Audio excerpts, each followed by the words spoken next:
नमस्कार, the India top देख रहे हैं आप। बोचहा में चुनाव संपन्न हो चुका है। जो उपचुनाव था एक सीट पर बिहार में बोचहा विधानसभा में, वहां पर कल वोटिंग खत्म हो गई। करीब 56% के आसपास वोटिंग का रेट रहा है। मतलब इतने प्रतिशत लोग जो वोट दे सकते थे उन्होंने अपना मतदान का प्रयोग किया है।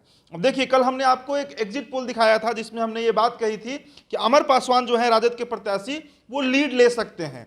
बेबी कुमारी बीजेपी प्रत्याशी और गीता देवी वीआईपी की जो प्रत्याशी हैं, ये लोग दूसरे या तीसरे नंबर पर रह सकते हैं। हमने भूमिहार फैक्टर पर कल बात किया था। अब आज आपको हम बताएंगे कि कैसे जो पासवान वोटर हैं और जो मल्लाह केवट जाति के लोग हैं जो सहनी कहलाते हैं, उन्होंने किधर वोट किया है। देखिए, 22 मार्च की आपको तारीख याद होगी जब अजय निषाद, जो कि मुजफ्फरपुर लोकसभा से सांसद हैं, वो पहुंचे थे 12 जनपद यानी चिराग पासवान के आवास पर उनसे मुलाकात करने।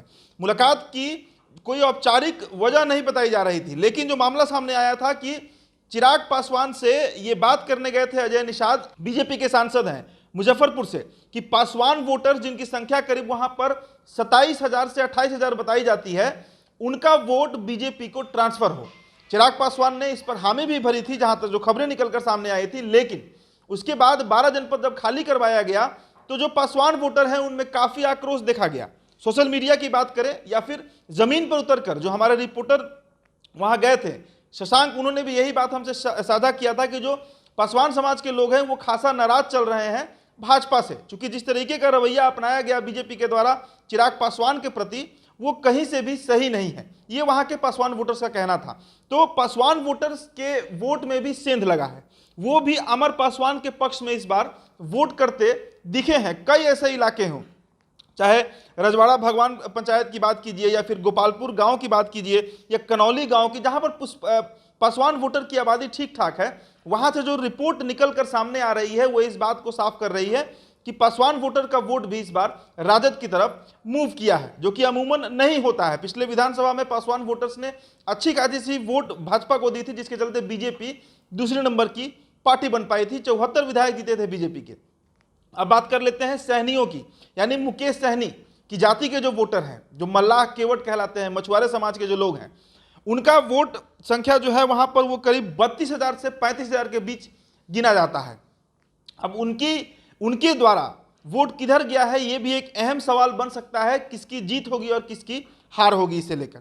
देखिए, मुकेश सहनी के साथ जो प्रकरण बिहार में पिछले 2 सप्ताह में घटा है, पहले तो उनके तीनों विधायक मिश्री लाल यादव, राजू सिंह या सवर्णा सिंह, तीनों ने उनके पार्टी से इस्तीफा देकर पार्टी छोड़कर बीजेपी ज्वाइन कर लिया। एक भी विधायक मुकेश सहनी के पास नहीं बचा। उसके बाद उनका मंत्री पद छीन लिया गया, और मंत्री पद सिर्फ बीजेपी ने ही नहीं बल्कि नीतीश कुमार ने राज्यपाल फागू चौहान के सामने अनुशंसा की, जिसके बाद उनका मंत्री पद छीना गया।